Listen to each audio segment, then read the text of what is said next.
What a day it was. October 15th, 2024, a day that will live on in NFL trade history. We're going to break it down from a fantasy perspective tonight and so much more. Welcome in to the High Stakes Fantasy Football Show on the Better Sports Network. I'm Eric Balkman from the FFPC, the RotoViz High Stakes Lowdown, the High Stakes Fantasy Football Hour, and being joined tonight by one of the co-hosts of the Fantasy Empire podcast. I'm Player Profiler. You also know him from FTN Fantasy, Nelson Sousa at @the_franchise12, 2016 FFPC main event co-champion, and my goodness, just a slew of high stakes winnings over the years. Nelson, welcome in. Thank you for having me. I just, I had the show kind of built, and then I'm realizing, God, we got to lead things off with Davante Adams. Now we got to add in the Cooper thing. Now we got to add in the Akers thing. I was just saying right before we went to air, I feel like I need to constantly be refreshing X tonight to see if there's any more trades that go on. But to your point, Nelson, which you said right before we went on, this is awesome. This is great for fantasy, man. No, this is exciting. I mean, NFL is probably one of the most boring sports when it comes to trades, right. Especially like at the trade deadline. There's so many other and I think of like MLB and even hockey and basketball. There's so many trades that go on, and with the NFL, they just seem, with the salary cap and different things, it's fun, especially when it's like big name players, right? With Adams and Cooper. And I mean, Akers to a certain extent too, I think is interesting. Well, I'll tell you why it's interesting in a little bit. We have so much to get to tonight. Nelson and I are going to go around the NFL. We're going to talk about all the trades that went down today. We're also going to give you an FFPC waiver wire preview. Normally this show doesn't air until Thursday. And we'll still do a Thursday show this week, but we're doing an extra one on Tuesday because I won't have one for you next week. So this is cool that we'll be talking about the waiver wire, who Nelson is projecting to go for the most money, who might go for very little money. We'll get into that as well. We'll build an FFPC weekly challenge lineup, and we'll go through a bunch of starts or sits, quarterbacks, running backs, receivers, and tight ends. That is all on the menu tonight before we bid you adieu and let you go enjoy the rest of your Tuesday. Play the FFPC weekly challenge right now. MyFFPC.com, 10 or 12 players if you want to play with kickers and defenses, or if not. No draft, no salary cap. You're just submitting whatever players you want. No stacking, one player per NFL team. It's the same setup as our world famous FFPC playoff challenge. You can play for as little as $35, go all the way up to winning $2,500, myffpc.com, or simply scan the QR code that is located on the bottom of your screen right now that our producer, Matt Deutsch, has put up there. You can scan that. It'll take you right to there. You can build your lineup while we're talking fantasy football tonight. And without further ado, Nelson, let's get into it. The Davante Adams saga is over. He is now a New York Jet, reunited with Aaron Rodgers in exchange for a conditional third-round pick that could become a second, heading back from the Jets to the Raiders. Let's analyze the Jets portion of this so far. Davante Adams and Garrett versus Garrett Wilson. Obviously, you're starting both of these guys every week that they're healthy, but who is going to be the alpha here? Is it just going to be Adams because of the relationship that he's had with Rodgers, or does Garrett Wilson factor into this? Wilson has been getting a lot more targets from Aaron Rodgers lately. How does Adams affect Garrett Wilson and vice versa? Well, I mean, Wilson, I think, was like leading the NFL in targets, right? So, that's going to have to come down. With Adams there's just no other way, around it. I think Wilson's going to have to be more efficient with the targets that he is going to get. I also think that helps in terms of, probably a little less attention on Wilson. But again, he was already getting a heavy dose of targets. So I don't worry too much about in terms of like, he's not going to get double teamed or whatever. I don't really think that was really happening before. I think it's wait and see in terms of if there's actually going to be an alpha, or if it's just going to be those two guys are just going to have to coexist, and Rodgers is going to go to whatever guy, is open each week. And when it comes down to that, both of these guys can be fat and happy, right? Both of these guys can eat. Both of these guys are going to do numbers. A rising tide raises all ships. This is good news for Adams, and it might even be good news for Wilson, and for sure is good news for Davante Adams. What about Tyler Conklin? What does this do for him? a guy that I don't know how you felt about him, Nelson, but I kind of liked him as a low end tight end 1, high end tight end 2 this season.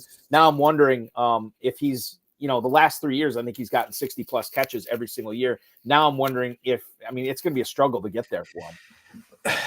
So with these two guys, they're going to command 25% plus of target share. So I just think like all the secondary pieces, Lazard, Mike Williams, Conklin, I think all the, any type of value is gone. I really don't know if they're really, viable, just because of the impact of Adams, the connection, the history with Rodgers. I think, it's going to be too much to overcome. Lazard had been doing pretty well. Conklin had been doing really well for a lower end tight end. But I think, unfortunately, that's the end of the road for those guys. Yeah, I think that when it comes down to it, this becomes an offense. And I think, do I have this on the show sheet? I may not. Let's bring up no, I do have it on the show sheet. We'll get back to it in a little bit. But as far as the passing offense goes, it comes down to Rodgers, it comes down to Adams and Wilson. After that, to your point, I think you really got to take, some of these guys are going to be cuttable at this point. Mike Williams for sure is going to be cuttable. Yeah. And then these other guys are going to be buried on benches until, the opportunity presents itself because of injuries or because of bye week issues. This wasn't, let's flip it around. Let's talk about the Raiders here. Brock Bowers to the moon. Obviously, this guy is going to get more targets than he knows what to do with. I think Jacoby Myers falls into that category as well. What about the other Raiders pass catchers? In the wake of Adams departing, are you excited about anybody else there, either as a bench stash or a guy who might be looking at, in a good matchup, a flex play for you? Well, Eric, let's hold that thought for 1 second. I want to get back to the Jets. Okay. Because we didn't touch base on Breece Hall. And a lot of Breece's fantasy value comes from the receptions out of the backfield.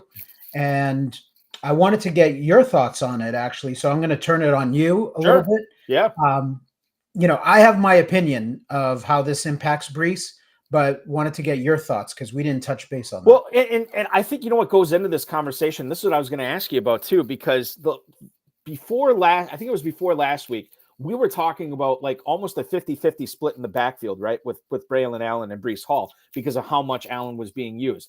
Now, I know that one of those games was a Thursday game where I think they wanted to save the wear and tear on Hall a little bit, so that would explain that. But it was getting closer and closer. Allen also got in the end zone last night. It was called back because of holding, just like 70% of the other plays in the game last night. But when you look at Breece Hall, the conversation to me has to include Braylon Allen. Now, this trade with Adam, or to get Adams in, I noticed this a little bit last night. Breece Hall was open several times on checkdowns, but Rodgers chose not to, instead pumping the ball downfield to Lazard and Garrett Wilson. And I'm almost wondering if that's going to be a recurring theme where Hall is ready, he's ready to take it, but because Rodgers is confident in himself, he's confident in his receivers, he obviously has a rapport with Adams. I wonder if this does take away from Breece Hall's targets a little bit. Yeah, so I think it's going to take away from his targets, but it's going to benefit him in the run game because I don't think he's going to see any type of stacked boxes. Defenses are just not going to be able to play the Jets that way. So there's going to be more running room. But, the game that we play, in fantasy, it's PPR. And that I think that's going to sting a little bit. Hopefully I'm wrong because I have a decent amount of Breece Hall shares, but just trying to look at it from an unbiased, opinion, and I think it impacts, these guys. It's like a yin and yang. Like I think there's a positive to it for Breece, and then there's the negative to it. So yeah. I kind of agree with you that I think it's gonna, Rodgers going to be looking like he's going to have confidence that Adams or Wilson are going to get open, and he's not going to want to, be checking down.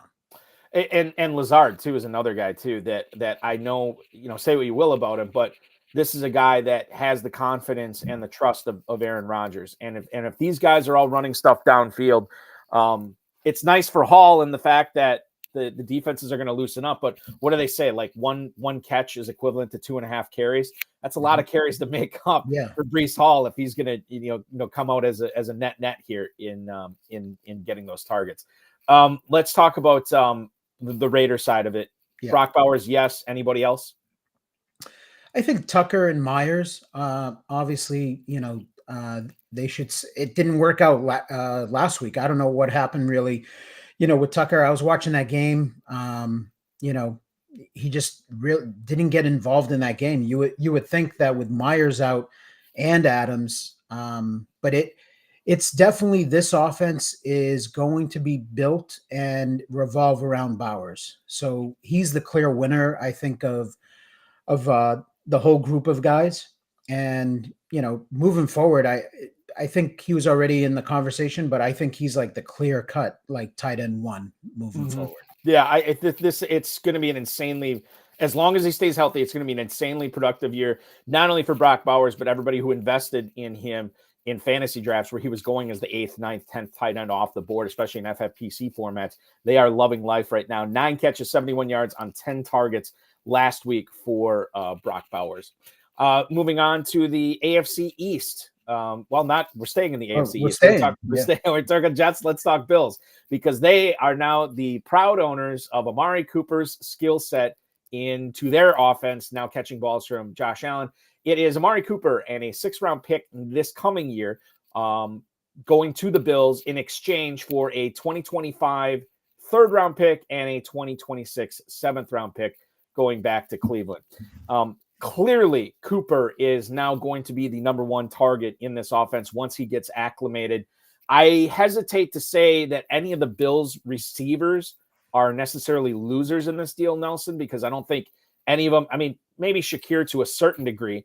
But Samuel and Keon Coleman, these guys, they have not been consistent enough to be even weekly flexes in the FFPC. So I don't think they're necessarily a loser, but just when it seemed like Dalton Kincaid was starting to get going here, now he might stop or at least slow down again with the addition of Cooper. So here's my take on that. I think the Bills, and I want to say after a couple of weeks into the season, it became glaring that they were in need of a wide receiver 1. None of those guys were going to emerge. And I just don't think that Shakir actually is that good. Or good enough to be a wide receiver 1. So getting Cooper, I think, is a great trade for Buffalo overall. I actually think that it might help Kincaid because it just gives a clear number 1 on the outside. Defenses can't really focus so much and draw attention to Kincaid. I think it hurts all the other receivers. And I think just it helps Allen and the whole offense as a whole. But Cooper, listen, at the end of the day, like for Cooper, this is like a win-win. It couldn't get any worse for Cooper, right. But he did look like he was slowing down a little bit in Cleveland. And I know a lot of his lack of production has to do with Watson and how bad he's been, but he also, himself looks a little bit like he's slowing down. So I would say that like this is going to be way better for him. And I think that it's good for the offense in general. But like Coleman, all these guys are just, I think, are going to be worthless at this point. Amari Cooper, this is his age 30 season. We often see receivers start to slow down a little bit in their early 30s, and you say, well, he's only 30. You'd think that this wouldn't happen soon. He came into the NFL super young too, which is another thing to keep in mind. Now, that said, I think I'm picking at nits a little bit here when we talk about going from Deshaun Watson to Josh Allen. Nelson, when the FFPC stopped holding drafts the Sunday morning of week 1, the ADP for Amari Cooper in the main event was wide receiver 31 at the end of the 5th round. Had he been on the Bills at the start of the season instead of coming into week 7 on the Bills, how high do you think players would have drafted him? He would have been going end of the 3rd round. Wow. So this is significant. This is really significant for his stats and for Josh Allen's. Yeah, I think so. The Cleveland Browns without Cooper now, you're looking at David Njoku. I guess Jerry Jeudy, it's just weird. There's a player they just have not been on the last few years. So, he would stand to be doing some fantasy damage for people out there. But as long as Deshaun Watson's still at quarterback, I just, from a week-to-week standpoint, I never know what to expect from this team. In order for this offense and for any of these guys really to have any sort of value moving forward, we need Jameis Winston at quarterback. Yes. I think Watson's done. I think he's washed. I've seen enough of him, and I've never been a Judy fan. I have some shares this year, and I don't have really any. I haven't had any hope for him in turning into anything that is substantial. Now with Cooper gone, you would think that he's going to command more targets. He becomes the clear-cut number one, but I don't know.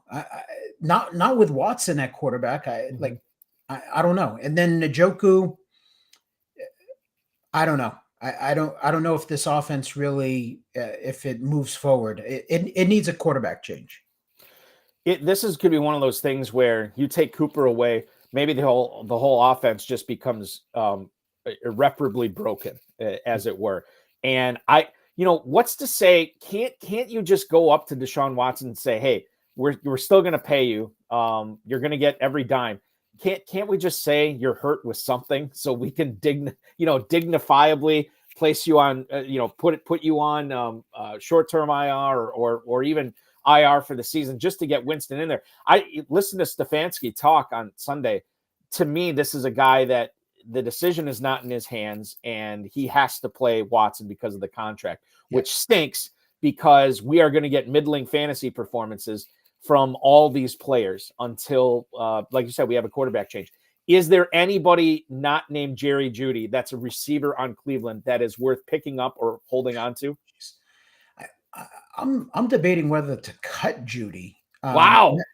Never mind trying to find, Elijah Moore or Cedric Tillman. Right. Those are the guys that come to mind that it's like, oh, okay, who's the next man up? This is exciting. Not with Cleveland, man. Like, I need Winston at quarterback, and then I can feel a little bit of excitement and feel like, okay, you know what? Cedric Tillman's a sneaky ad, Wednesday night. Let's pick him up for a couple of bucks and see what happens. But I just don't have confidence in the offense right now.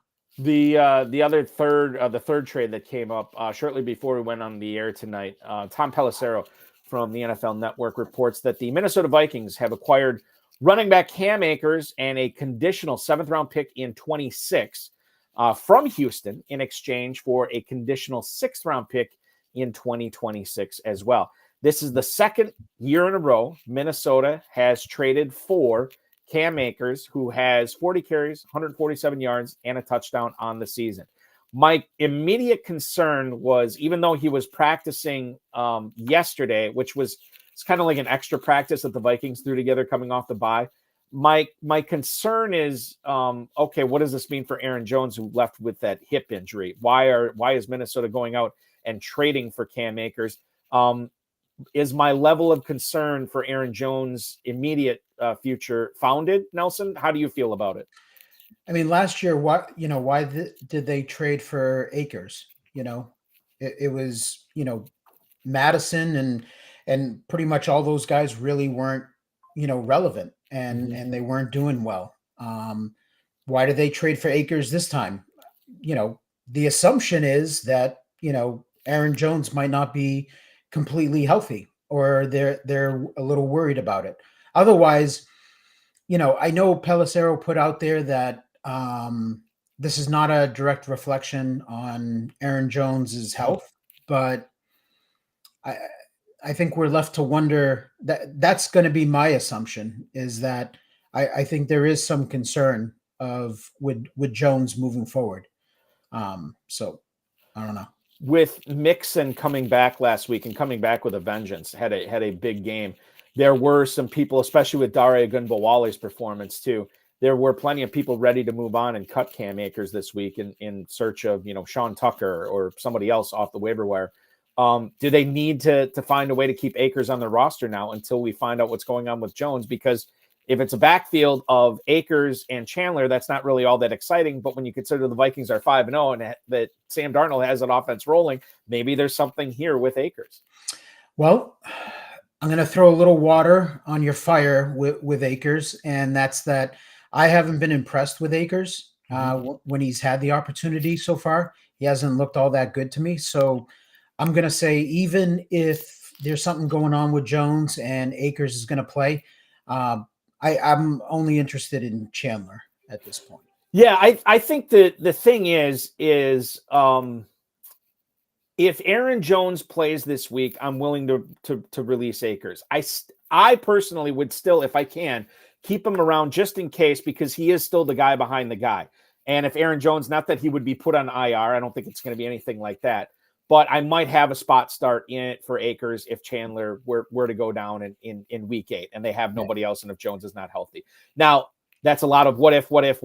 Yes. That's why I say if I have the roster spot, I haven't been all that impressed either, but just for any teams of mine, Nelson, that are starved for running backs, that's still a guy I want to cling on to at least one more week just to see what happens there. And maybe it's nothing, and maybe it's a detriment to my team by putting Akers in too. That's the other thing to be concerned about as well. Let's Bill Hollywood, how's it going? We appreciate you hanging out with us tonight, Bill, as well as Michael Kinzel. We're going to get to your Sean Tucker question in a little bit, Michael. Let's move on and talk about last night's game. We kind of talked about the Breece Hall aspect a little bit. What about the flip side, Nelson? Ray Davis, 20 carries, 97 yards, 55 yards on 3 catches. This is one of those things where, you like to have this type of player on your roster if you have James Cook, or even if you don't. But now when Cook does come back, and if that's this week, great. But if not, has Ray Davis taken a chunk of James Cook's workload off of his hands now that we need to be concerned with for fantasy? Yeah, I mean, it's definitely a concern because Cook's dealing with turf toe, and that's a tough injury for running backs. And I think it's going to be a couple of weeks here before. I mean, there's a chance he misses week 7, but if he does play, I think the Bills are going to be cautious and not give him the same type of workload. So, yeah, as a James Cook owner, I think you need to be prepared to see a dip in touches and production for the next couple of weeks. And go ahead, keep going. I'm sorry. No, it's just the nature of the beast with the NFL. When your guy gets injured, it sucks, but even when they come back, when it's like this type of injury, like a turf toe, it's not just like, okay, they're 0%, they're inactive, and now this week they're 100%, they're active and they're ready to go. Right. It's kind of like a ramp up process. So I think they're going to be cautious with them. Knowing that, and knowing that he will not get his full complement of touches that he was getting before, does James Cook creep into the territory, Nelson, where you might have a lot of good running backs on your team, where you might consider starting 2 or 3 other guys and benching James Cook? I haven't gotten to that point just yet. But okay, so let's hypothetically speaking, let's say he's active week 7. Let's say he gets in some late practices this week and they say, he's good to go. I'm going to assume that it's going to be some type of committee. They're not going to just, go right back to his normal workload.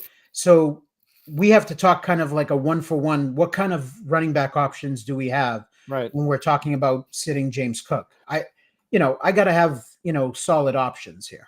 So let's do this. Let's say your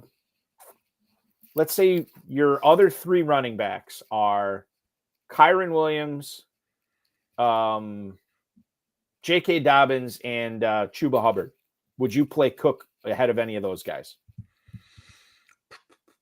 And just real quick, just for the viewers understand, Kyren Williams at home against the Raiders, J.K. Dobbins at Arizona, and who was the other one I said? Chuba Hubbard at Washington. Yeah.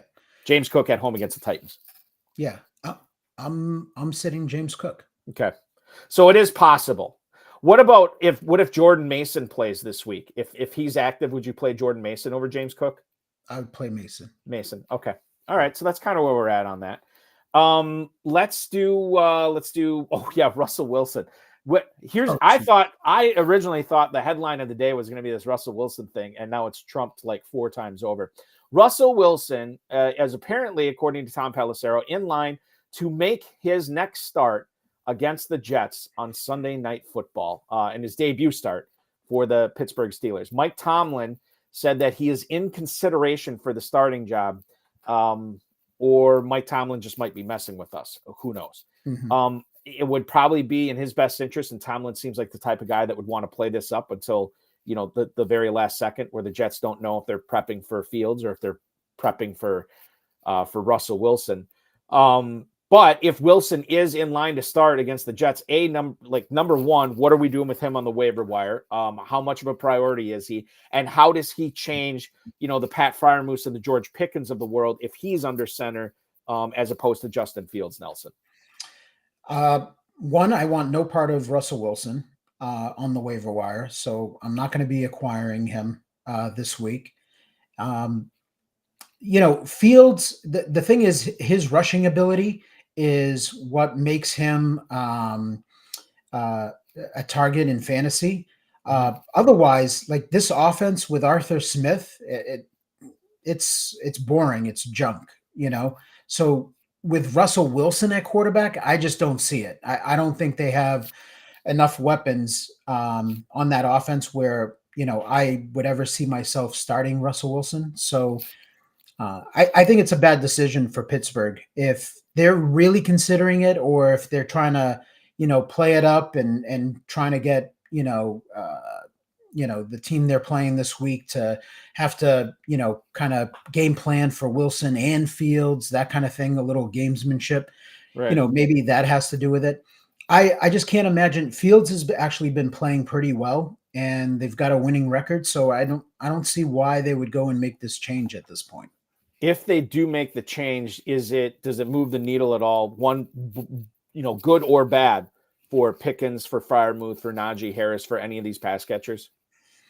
Wilson's probably, I don't know, man. I think Wilson's probably a little more accurate than Fields, but at the end of the day, it's the offensive coordinator is not getting the targets to Pickens. So I think unfortunately, like the why we're upset as a Pickens owner is the fact that it's the lack of targets. He's not like being treated as like a wide receiver one where you got to get him involved. They're content, running the ball, throwing to the open guy. Their defense, keeps them in the game. That's kind of what their MO is at this point. So I don't think Wilson's going to move the needle for them for these pass catchers. Yeah, and I tend to agree with you too. Like whatever I was doing before with Pickens and Freiermuth, benching or starting, I'm doing the same thing with Wilson. Yeah. Al Paul hanging out on the YouTube chat right now. Speaking of Steelers, Jaylen Warren is killing him right now. Warren finally gets back this past week and does a little bit, not much.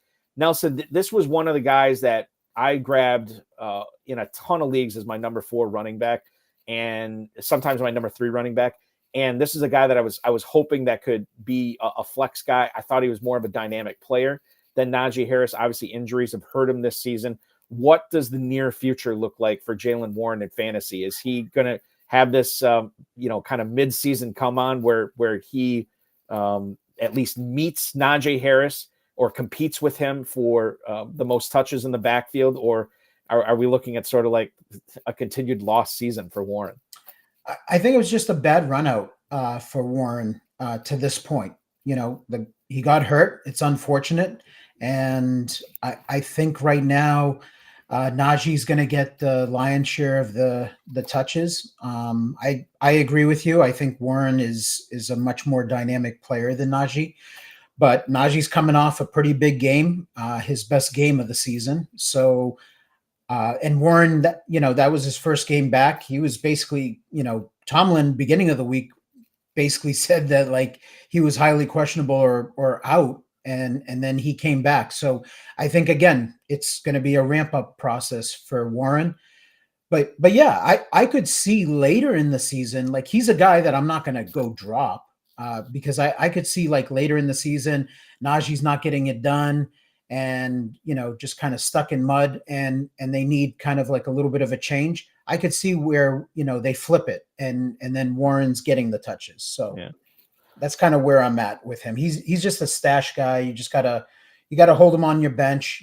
You can't have too many high expectations for him because what's going to happen is you're just going to be disappointed here for the next several weeks, and then you're going to want to cut him out of spite. I think the other thing to keep in mind too is whether he has, what his. I know Paul was telling us about the role that he has in Pittsburgh, and yeah, that's the role he has right now. But all it takes is one Harris injury, and that role increases quite a bit. And Warren becomes a guy that you want to start if Harris isn't active that week. So I think that's another thing to keep in mind. I'm with you. I'm not cutting him. I'm stashing him and seeing what happens going forward. The Cardinals have activated wide receiver Zay Jones to their 53-man roster as of yesterday afternoon. Why do I bring this up? Well, he was reinstated from a 5-game suspension by the team last week, but he didn't play because of a hamstring injury against Green Bay. Now he's going to have a chance to play against the Chargers on Monday Night Football. And Marvin Harrison Jr. got concussed at Lambeau Field this past week. And if you are looking for somebody on your roster that you can keep on your roster in case Harrison can't clear concussion protocol and you want to take it all the way up to Monday, well, enter Zay Jones. That's an option for you. Yeah. My real question here, Nelson, because I don't think Harrison plays this week. It's just so rare for the turnaround to get these guys clear of all concussion protocol by then.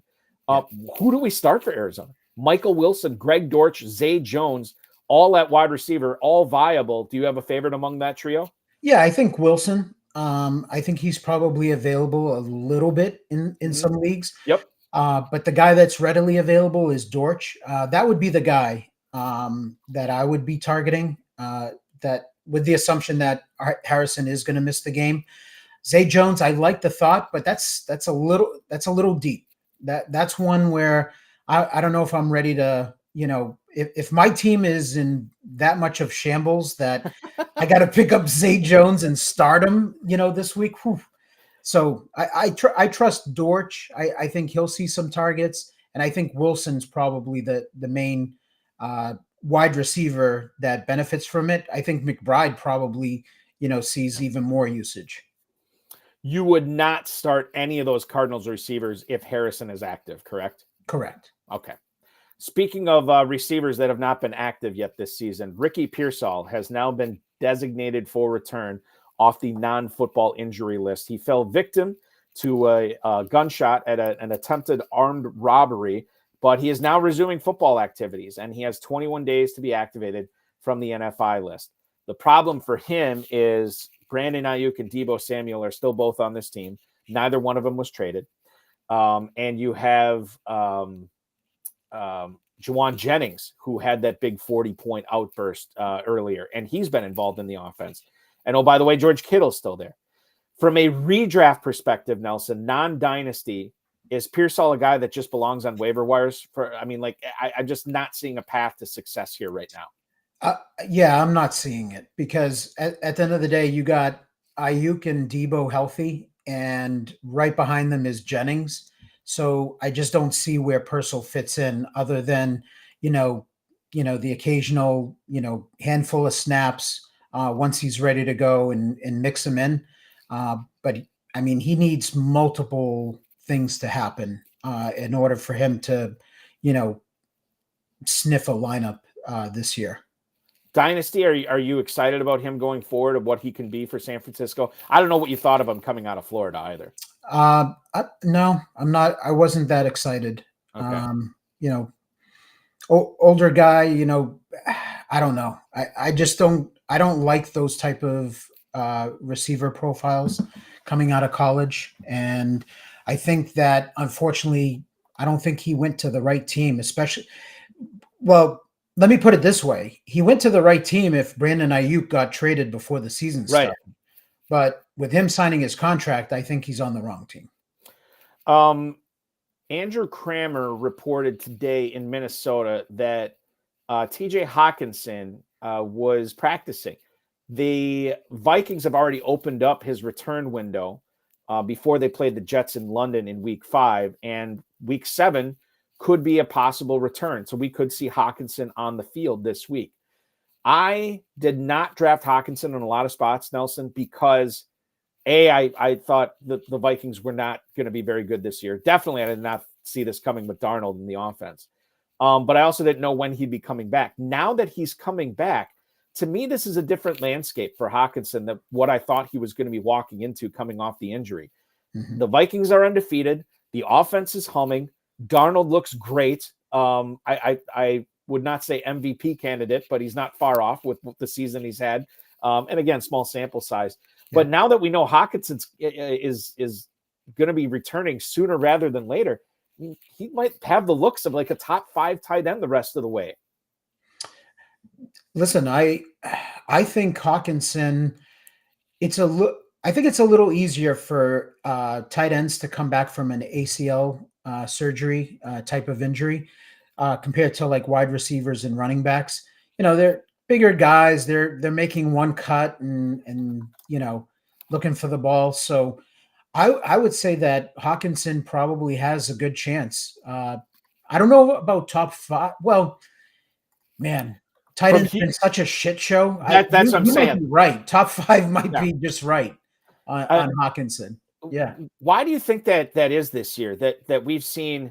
Now I know Kelsey's been coming on, but we kind of touched on Kincaid not just getting it done. Mark Andrews has obviously not been anywhere close to good for the duration of the season. Who am I forgetting here? Laporta catches the big 52-yard touchdown, but that's his only catch this last game. Kincaid, yeah. I mean, I don't know what the reason is. Like how did you handle tight ends in your drafts this year? I should ask you that first. Yeah. So for me this year, I actually wanted one of the top tight ends. So the way I played it out was if I can get one of the top tight ends at a decent value, and it was dependent on who was on the board at the time when let's say like a Laporta, a McBride, Kincaid was available. Mm-hmm. I wasn't in on Pitts this year.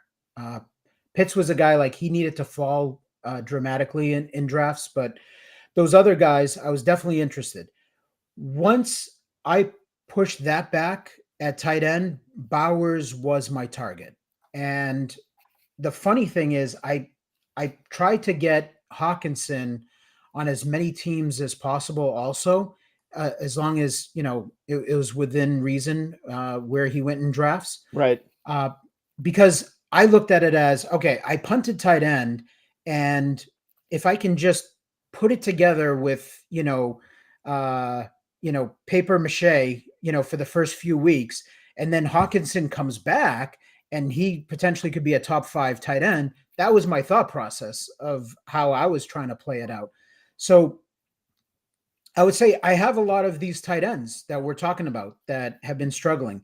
McBride actually is coming around. So I want to say it was like the first week, 2 weeks where he was kind of slow out of the gates, but yeah, he seems to be fine.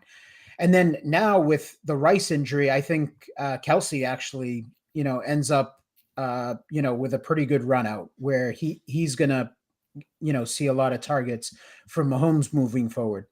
But, in terms of like my ownership and how I, played out tight end, that's, I have a lot of these like, higher end guys at tight end. It seems like every year, I'm like, and I don't play in the FFPC obviously, but like the non-tight end premium stuff I play in, I still like getting one of those elite tight ends. And it's been frustrating this year, but I think you're right. I think McBride's been doing fine. Kelsey, it should be in for another. I mean, that guy just gets 900,000 yards every single year. And I think it continues this year for sure. Dave Canales said today that the 21-day window for Jonathon Brooks to return from injured reserve will take place this week. Brooks is the Athletic had a report today that still week 9 is probably most likely for Brooks to come back. And honestly, if you're the Panthers, do you really want to rush this guy back in what looks like a lost season? Chuba Hubbard's been doing great. What happens when Brooks comes back to Hubbard? Is this like 50-50, 70-30, 60-40? Like, what do you think is going to happen? Because this could be, these next 2 weeks could be the last great startable weeks for Hubbard this year if the Panthers decide to bring Brooks on and utilize him quite a bit. So for me, I don't see how, Brooks just comes back from IR and he's a rookie, and I just don't see where he just all of a sudden takes over this backfield. Chuba's been really good to begin the year, so I don't think he's going away. So if anything, I think it's one of those things where Brooks mixes in with Chuba, not like Chuba takes a back seat. And then at that point, Brooks isn't really that playable, and Hubbard is still startable, right? At least as a flex. Yeah, I think what's going to end up happening is if Brooks is ready to go before the trade. When's the trade deadline? Like November 1st, something like that. I'll look it up right now. So I think if they bring Brooks back and he looks good in practice, I could see where like Miles Sanders gets traded, right? Mm-hmm. And Brooks kind of takes over Sanders, role and touches in the offense. Because again, like Chuba's done nothing to show or tell the coaches that Brooks needs to be starting over me. Right. So I know for fantasy, I know for dynasty, Brooks is, kind of like a big name. He was hyped up in drafts. I wasn't one of them. Like, he was going like 8th, 9th round in drafts. And I wasn't interested in him. I thought there was other, still at that point, I thought there was still some like startable running backs and some guys with potential that were going to start the year healthy. So, and, for me, I like fading guys coming off of, running back, wide receiver coming off of ACL surgery. I'm just not interested in them the first year back. As producer Matt Deutsch points out, the NFL trade deadline this year also coincides with Election Day. 3 weeks from today, it is November 5th for the trade deadline. The last thing I want to bring up here in this segment, Puka Nacua is not practicing again this week, Nelson. Mm-hmm. He was expected to miss at least another month, according to the late September report from Jay Glazer. So maybe, again, right around Election Day, maybe that's when Nacua comes back. But Cooper Kupp may have maybe on the cusp of his return for Los Angeles. As we know, Kupp, you have to start him. He's a target monster. Is there any other receiver on the Rams with the potential return of Kupp that you'd still be looking at as a potential flex this week, Nelson? And the Rams, I'm looking it up right now to find out who they play. The Rams are against the Raiders at home at SoFi this week. Yeah, so Jordan Whittington. Whittington's the only guy for you? Yeah, that's the only guy. I think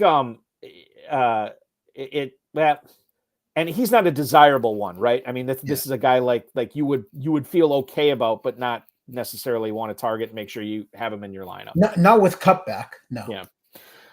Let's do this. Let's take a quick break, catch your breath, wet the whistle. We'll have an FFPC waiver wire preview next. We're going to talk about some of the players. I know Michael Kenzel was asking about Sean Tucker. We'll get into Xavier Hutchinson, Bub Means, and Grant Calcaterra. God, who would have thought we'd be talking about these guys? But we are. This is the High Stakes Fantasy Football Show on the Better Sports Network. He's Nelson Sousa from FTN Fantasy. I'm Eric Balkman from the FFPC. We roll on next. We're telling ourselves happy stories about players we want to pick, less happy stories about players we don't want to pick. And part of that is being ready to abandon our own carefully crafted narratives when it's time to abandon them, right? Like, bail, this was not working, So like we come in with super hard opinions and sometimes they work out and sometimes they don't. The better fantasy players are the people who acknowledge quickly that, hey, this isn't working out. Doesn't mean you have to abandon a player, but it means you have to abandon the approach and maybe you have to go with a different player. I mean, if people were playing Stephon Diggs last year down the stretch, they were only playing him because his name is Stephon Diggs. You have to be ready to acknowledge, hey, this guy's not getting the job done. I did it. Bloom and I had a big discussion about this last December, and I'm saying you can't play him right now, right? And I know that's a hard decision to make because why FOMO? we're going to miss out on that big game. The minute I sit this guy down, he's going to have the big game. Well, maybe.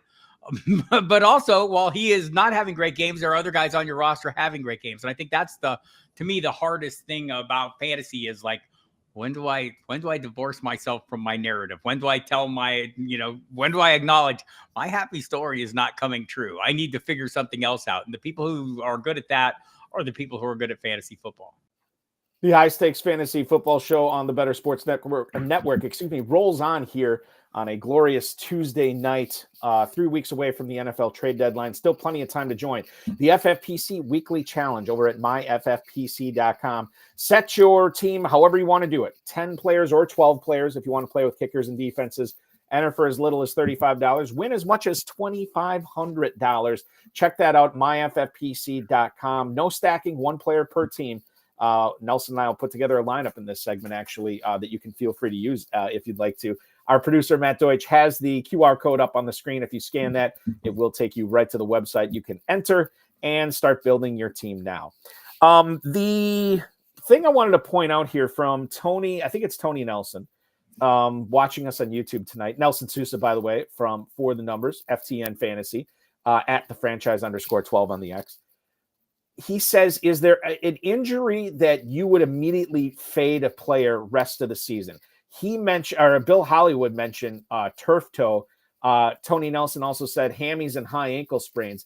Is there anything that you've seen in and let's focus on like running backs, receivers, tight ends. Is there anything that you've seen where a player is not out for the season? It's not like a torn ligament or anything, but you see it and you're like, okay, this is really bad news for this guy.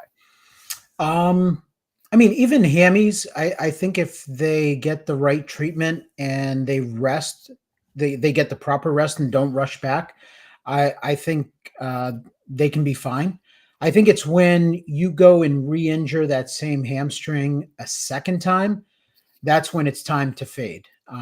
Because, you're probably not going to be 100% the rest of the year. High ankle sprains, again, you can miss 3 to 4 weeks with something like that. And I think with running backs, they can come back and be fine. I'd probably say that like calf injuries are kind of like a no-no for me. I think that's the one where, cause like I've had, calf injuries in the past, especially when I was younger and playing sports, and that is no fun. That's an injury where like it's calves are tricky.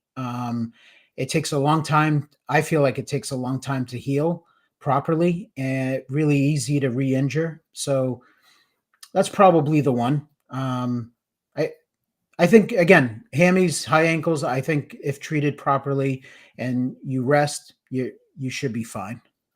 I think any soft tissue stuff, I wouldn't say I fade the rest of the season, but I'm always prepared for the longer end of the spectrum for a guy, but always expecting to miss 4 to 6 weeks. Okay, well, I expect that I'll be able to put him in my lineup again, like week 7 or week 8 after that, and that's not a hard and fast rule. Yeah. That's just, something I've conditioned myself to. And there's different severities, right? So, right. Totally. Yeah. And we don't know that, like we don't play doctor, Right. Well, some of us do, but some of us do on social media, and it's fine. It is what it is. Yeah. Are you talking about the good ones or the bad ones? I'm talking about everybody. Like, okay. Listen, Okay. I didn't know if you wanted to get into something. No, there's nothing I want to get into. Listen, I really don't want to offend anybody here. That's my end goal. But there is nothing like the doctor who is examining the scans and the imaging, the injury itself. That's who I am comfortable with. That's who it's fine if you have a background and are good at it and want to do it on X and maybe you're very good at it, and that's fine. I tend to take, with all due respect, I tend to take those a little bit with a grain of salt on the internet. Yeah. That's my feeling. And that's just for me. There's other people that put a lot of stock into it, and that's fine too. Let's get into the waiver wire here before I get myself into trouble. Sean Tucker, let's talk about him. This guy came out, I don't want to say nowhere, because we knew that Rachaad White was doubtful. We knew that Bucky Irving probably wasn't touching the ball 30 or 35 times in this game. But this guy, mother of God, Nelson, did he come in like a bat out of hell? Yeah.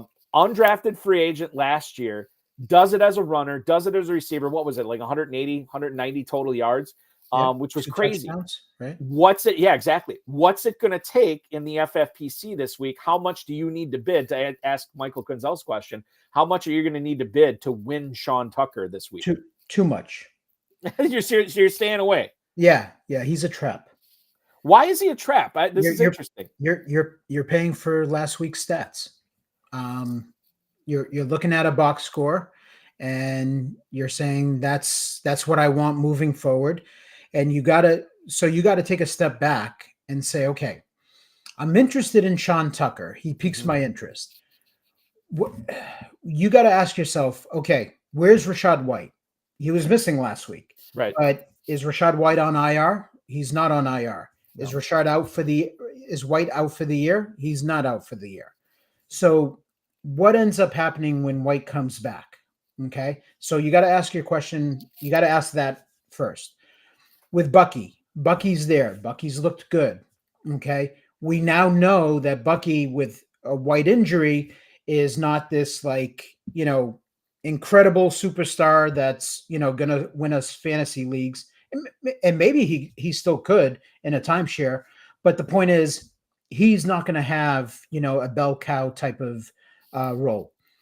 This particular game was way more high scoring than anyone would have predicted, including Vegas. Right. Totally. So logically, I'm going to say, okay, Sean Tucker is not going to do that every single week.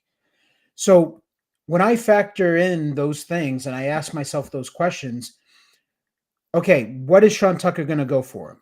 I'm going to tell you that I think the public, not what I'm going to bid, but I think the public is going to bid in upwards of 300 plus for Sean Tucker. I think that's your starting point with Tucker. So my question is, what do you do with Sean Tucker once you get him for $300, let's say? And then let's say Rachaad White is back next week. So that's my question. Yeah. What do you do? You got an expensive toy on your bench. Right.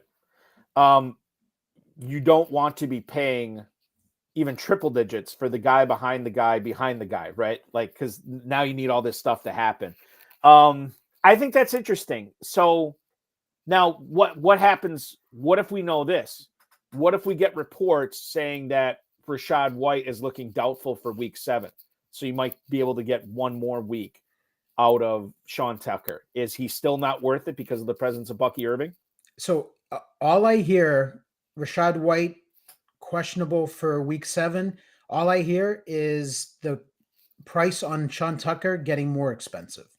Okay. So listen, I think Tucker did very well. I think Tucker is a talented running back. By no means do I think he's like a plotter and has zero talent. That's not what I'm saying here. All I'm saying is that I'm a little more pessimistic than probably what most people are going to be on Wednesday night. I think he's just a guy that is going to go for huge money, and it's just going to be empty dollars. I think you're going to put him in your lineup next week, and you're going to expect that same type of turnout, and it's not going to happen. What happens when he goes, 10 rushes for 46 yards, no touchdowns? Yeah. Then what? So listen, that's just my opinion. This is not me trying, smoke and mirrors, trying to get Sean Tucker cheaper. I'm not going to be in on Sean Tucker. I have a ton of teams, right? FFPC. I got a ton of teams. You guys can look it up. I'm not going to have any $200 or $300 bids with Tucker. So the other thing I'm thinking here is let's do Patrick Taylor here, because this might be a short conversation. It seems like Mason is probably on the healthier side of questionable right now than the doubtful side. So maybe it's nothing if Mason is coming back. Patrick Taylor was getting worked in on Thursday night against the Seahawks. 5 carries, 16 yards. He also caught a pass for 12 yards. Now, Isaac Guerrero was not targeted in that game. He did have 99 yards, but one of those was a 76-yard carry. So again, you take that away. I know I'm picking at nits here, and I probably shouldn't be picking and choosing, but if you do take away that run, 9 carries for 23 yards. Not exactly the most efficient guy in the world, nor was Taylor. Is Taylor a guy that you want to keep around? Because we do know that McCaffrey is not playing this week. We don't know about Mason, and Taylor's going to be a lot cheaper than Sean Tucker. Yeah, so Taylor for a few bucks, I'll have him in bid groups, and that's just in case, Mason, they decide to hold him out, and then it gives me kind of something to think about because they were using him a little bit in the passing game, but I will say I've watched him in Green Bay, and I wasn't particularly fond of him, so I don't think he's anything special. Guerrero, on the other hand, I think Guerrero is he's explosive, and he's the guy that intrigues me the most in this backfield. But Taylor's the one that's 0% owned, so he's the one that's available and that you can go target. But for a couple of bucks, sure, it doesn't hurt you. You can go dump him the following week. The other running back I wanted to bring up here, as far as the waiver wire goes here with the FFPC, D'Ernest Johnson, again, not a guy who's going to be going super expensive. And, it seems like Travis Etienne will not play in week 7, which means it'd be Bigsby and Johnson. Pretty good matchup here against the Patriots for D'Ernest Johnson this week. What are we spending on him? I shouldn't say what are we spending on him, Nelson. What do you think he's going to go for in the FFPC? Because he's available in a lot of leagues. I'm probably going to say that, he's more, it's a clearer picture with him because I think ETN is a lot more questionable than Mason is at this point. Yep. I think ETN probably misses the game. So if you're desperate and you need plug in a running back, I think D'Ernest Johnson, could be that guy.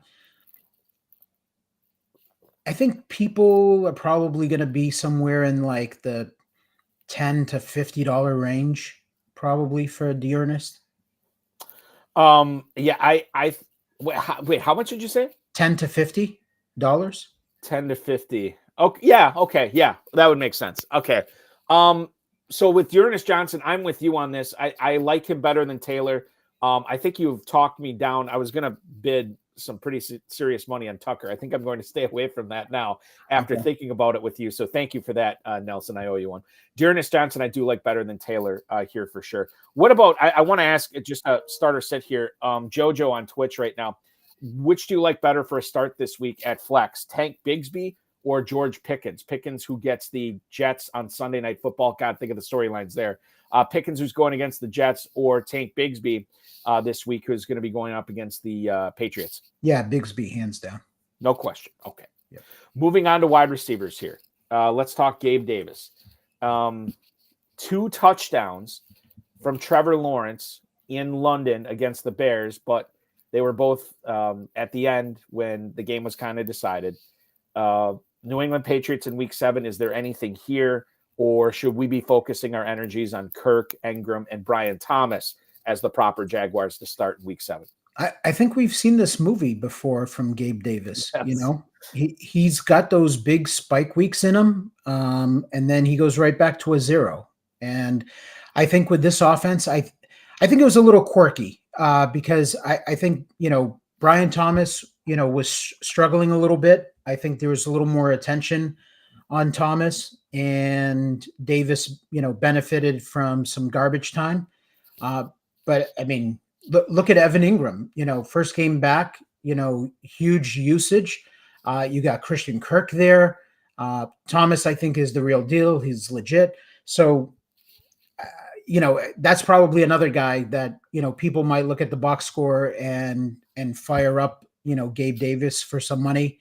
And again, that's probably a guy that, you should just avoid. Yeah, I'm fine with that too. I'm not really focusing on him whatsoever.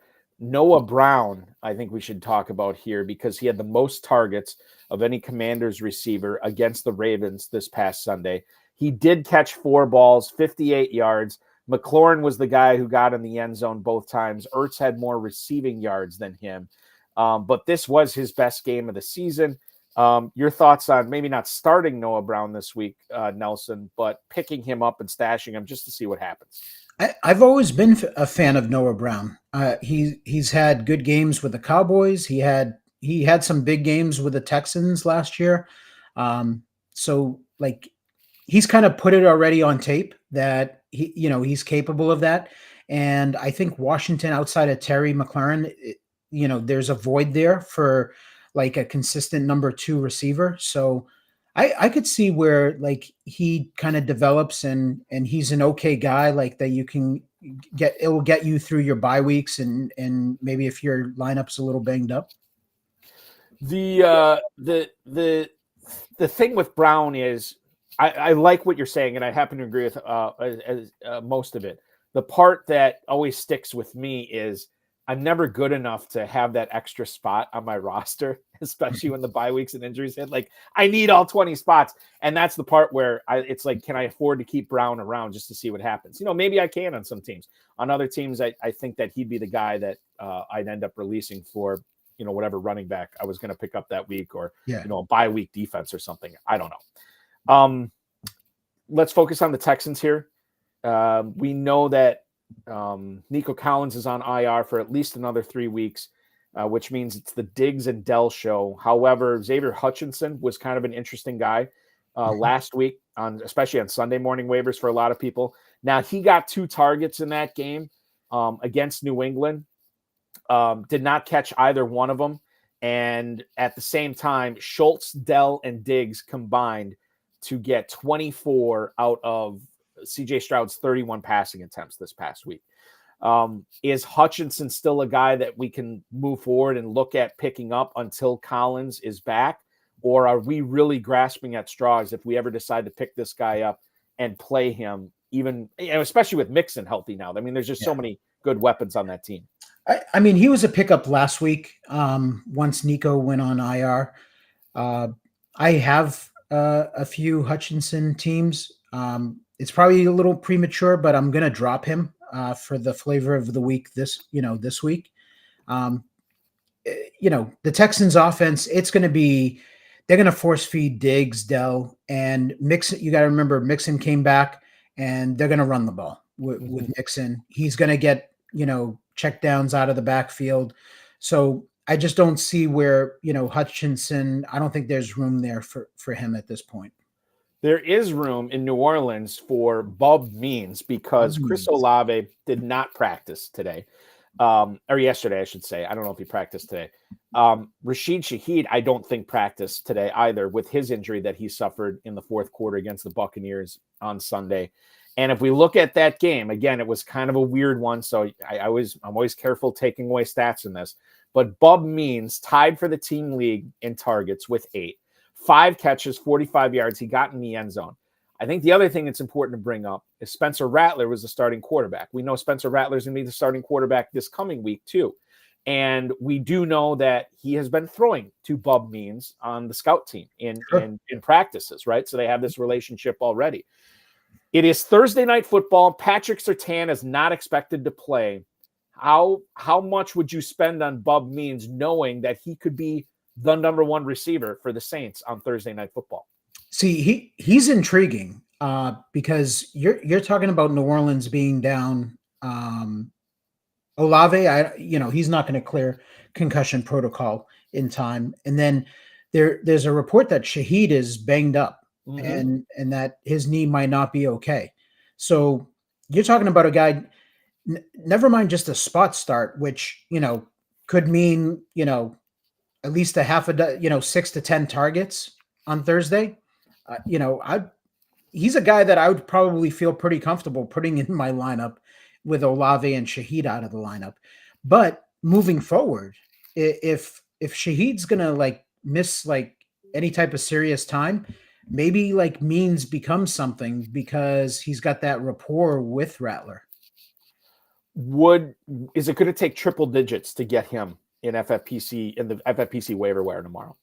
No. I think we're still short of triple digits on him. Okay. So the better part of $100, you should feel pretty good about getting Bub Means on your roster. And then you can make your decision on Thursday night too.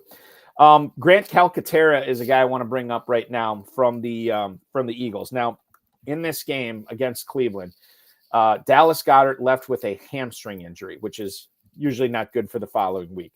This was a guy that we loved in draft circles, and then he ended up getting retiring for concussions. He came back, and if you want to pick him up this week, he's probably not going to cost a lot. And, oh, by the way, Cole Kmet and Jake Ferguson are both on bye. So Grant Calcaterra, 4 catches, 67 yards. That's with Dallas Goedert playing part of the game. What happens if Calcaterra is the starting tight end this week for Philadelphia? What do you do in a tight end premium league if you need Calcaterra? He's a guy that's going to interest me, this week. He looks like a big wide receiver playing tight end. So I think he's a little bit of a mismatch problem for defenses. You got, Brown and Davante back. Goddard's probably going to miss some time with the hammy. So he's a guy that makes sense to me that you'd be targeting. And Hurts already went to him. I mean, we've seen it. So this isn't even a speculative thing. Like, we've seen it on the field, and maybe he gets it done going forward. Now, another guy that you could pick up if you are hurting at tight end this week in the FFPC, and I should have checked ownership on Jatavian Sanders. I don't think he's owned in a lot of spots, so I'll bring him up. Career high in both targets and catches against Atlanta this past week. And they get the Commanders this week. Do the the Panthers play the Commanders? So Jatavian Sanders, 5 for 49 on 7 targets. You could do a lot worse than Jatavian Sanders as your starting tight end. Again, if you're missing Kmet or Ferguson, or maybe this is a guy that can turn it on and have a nice second half to the year here, Nelson.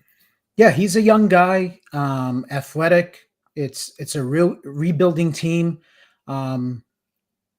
He's intriguing because what if Deontay Johnson's gone and they trade him away? You and they want to develop the young receivers, and then they got this young tight end. So he's another intriguing guy that, again, I'm not going to get super excited about, but he's a guy that probably should be on rosters at this point. And he won't cost. I mean, who do you think costs more this week, Calcaterra or Sanders? Calcaterra. Calcaterra will. Okay. Yeah. And these guys, they still should be buys under $100, right? Yeah. Okay. We're giving you the bargain basements here on the. I mean, Calcaterra, shit. I could see Calcaterra maybe go. He's going to push 100 in FFPC. He's going to push. Sanders, no. He's going to be the cheaper guy.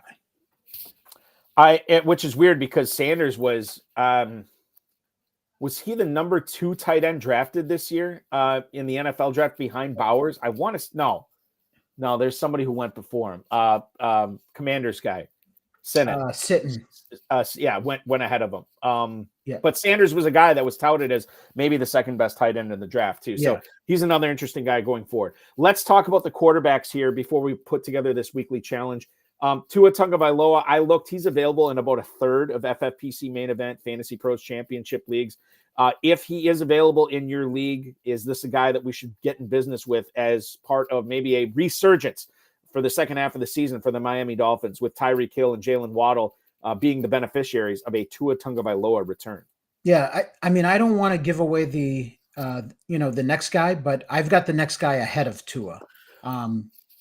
I think he offers more upside, but Tua is a guy that is definitely worth for a couple of bucks, speculating on, because they're saying he is going to be back this year, and Miami's still going to try to win. So that's why they're going to welcome him back, and he's got Tyreek and Waddle in that offense. He's got Achane. So yeah, I mean, Tua's that if you're hurting at quarterback, right?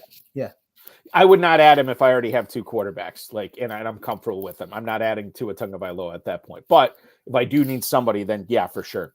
Michael Kenzel posts on the YouTube chat, with Kincaid at tight end and Puka Nacua on IR and Rashid Shaheed injured, would you consider Pat Freiermuth at flex in the FFPC? Yeah, tight end premium format, Nelson. That Pat Freiermuth at flex is totally A-okay. Should already be a consideration. Right. Exactly. I guess maybe the question is because it should be a low-scoring game, you would think, with the Jets and the Steelers on Sunday night. How much action is he going to get? But, I mean, regardless of if it's Wilson or Fields, I'm still pretty comfy with Freiermuth in at flex. Yeah. The next guy on the list that you had teased is Drake Maye, a guy who made his debut this past week's NFL debut against the Houston Texans. You like Drake Maye better than Tua Tagovailoa going forward. Why is that? Well, one, I had zero expectations for Drake Maye. First game in the NFL starting against Houston Texans, which is a tough defense. Mm-hmm. And to me, like, he passed the eye test. Like, he made some nice throws that, like, not the average NFL quarterback makes. So, like, you can see the talent is there. And then he's got rushing upside. So that's the other thing, like, kind of like, with Jaden Daniels, and then Caleb, runs a little bit, but I actually think Maye is going to run more than Caleb in their career. So when you've got that rushing upside, I think May's got kind of like a safe floor. The team's not very good. The defense is not very good. They're going to be playing behind. Like, the game script makes sense to me to why, like, I would be interested in Drake Maye.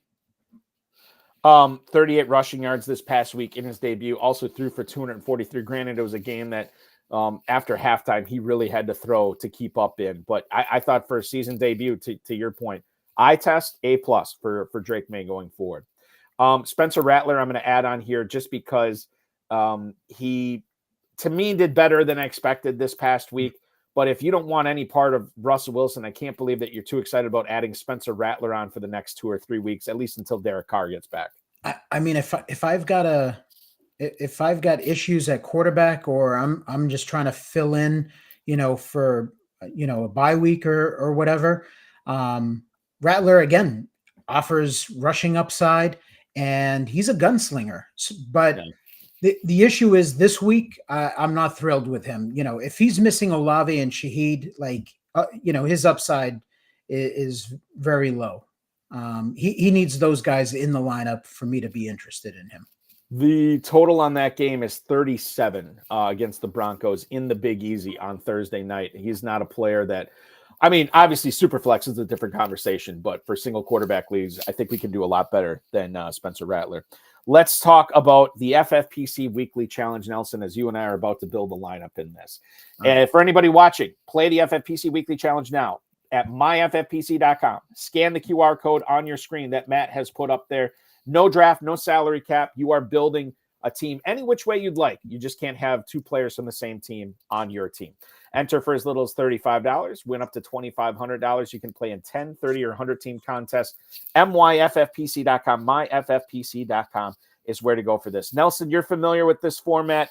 We just got to pick one player, or we can only pick one player per NFL team. We're obviously not going to use all the teams this week with, I believe, only 2 teams on a bye.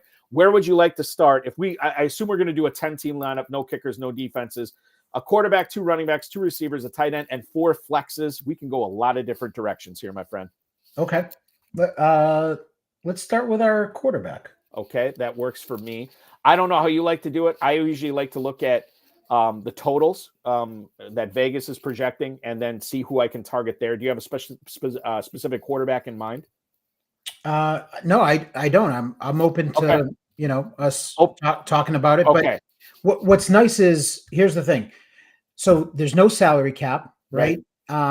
There's, to me, it's wide open. You're just picking the guy that you think is going to score the most points, at this point. So I'm going to say that I want a guy, usually with my quarterback, yes, I look at the Vegas total to answer your question.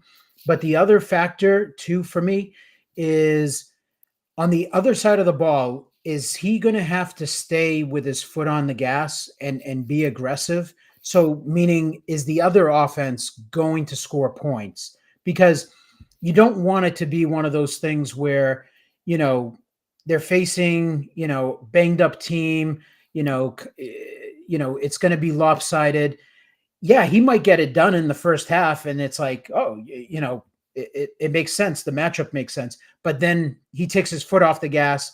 Let's say a couple of those touchdowns end up being like rushing touchdowns to the running back, and you just don't quite get the ceiling from that quarterback.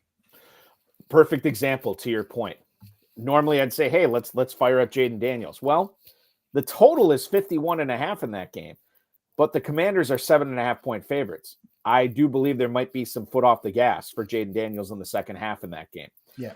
For quarterback, I think what game is intriguing to me is that Lions-Vikings game in Minnesota. And we'll have a couple to pick from here. These are not necessarily high-end options here, but we could go with Goff. We could go with Darnold. It would prevent us from having a guy like Justin Jefferson or Amon-Ra St. Brown, Laporta, Montgomery, Gibbs. But that's a game we could look to. And there's one other game in the 50s this week that I saw besides those two. It was what's Baltimore, Tampa Bay? Baltimore, Tampa Bay. Why is it not on my sheet here? Oh, here it is right here. 48.5 in that game. That would be that's a game that intrigues me because I think Tampa Bay can score. So going with like Lamar as your quarterback, he's got high upside. He is a road favorite in this game, but I'm fine with I don't know like who else. The only other player I'd look at in that game would be Derrick Henry, but I'm fine with going with Lamar Jackson as our quarterback here against Tampa because that could obviously turn into a shootout. Okay. So let's put in Lamar Jackson as our quarterback on this team. Now, do you want to stick with running back and see where it takes us? I'm good with whichever way you want to build. Okay, let's take a look at running back here. I think the Buccaneers situation is a little bit too nebulous. We could look at Kareem Hunt or Jordan Mason in that Chiefs-Niners game.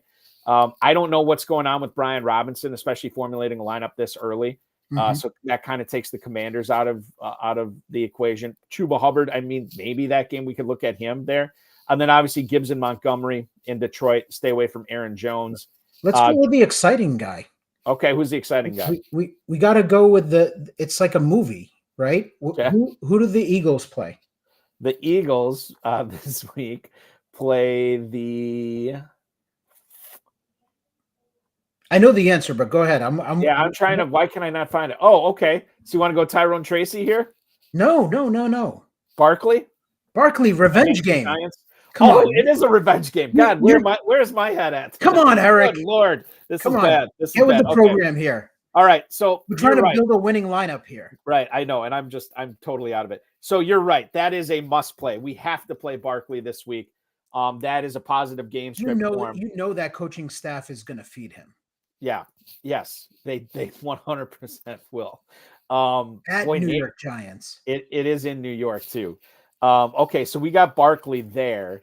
Let's see, what else could we go with here for a second running back? Kyron Williams against the Raiders. How do you feel about that? No brainer. Okay, we'll put him in. Kyron Williams. Great matchup. Okay. And then let's move on to tight end. I'm gonna do tight end. Yeah, I'm gonna do tight end right now. So we have Kelsey against Kelsey and Kittle in the same game, obviously. Is Brock Bowers too chalky at the Rams just because of all the targets he's gonna get? I'm okay eating the chalk with. I mean, there's some good tight ends here, no doubt about it.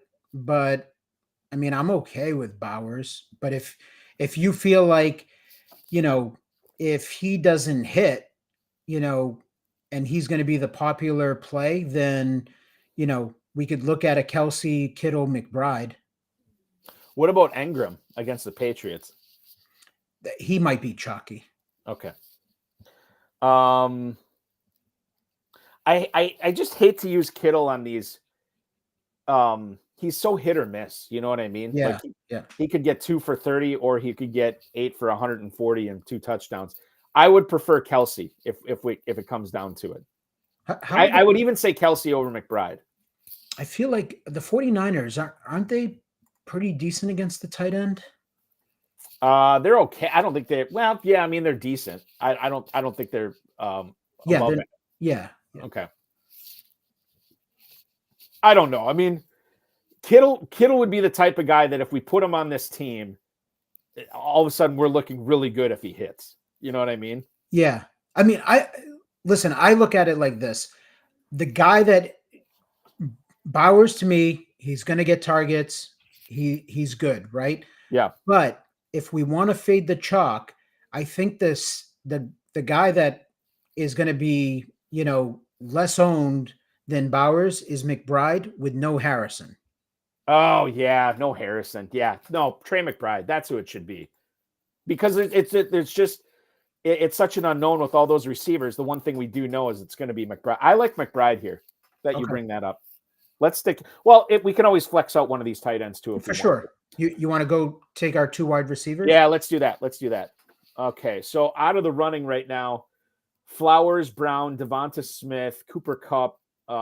We can't pick any of those, but anything else is fair game. Okay. Jefferson would be a possibility here against the Lions. You like that game? Yep, we could go with both those guys. Oh, that's not a bad idea. I could be down with that, and we could still flex out. I want to say even last year, at the end of last year, I think when Minnesota went up against Detroit, I think both those guys went off. That could be right, and I'm just trying to think of the injury situation in the secondary right now. I don't think there's anything glaring there. Let me look that up right now, because Jefferson and St. Brown, if I can find it here. Maybe I can't. Jefferson and St. Brown would make a lot of sense here as our top 2 receivers.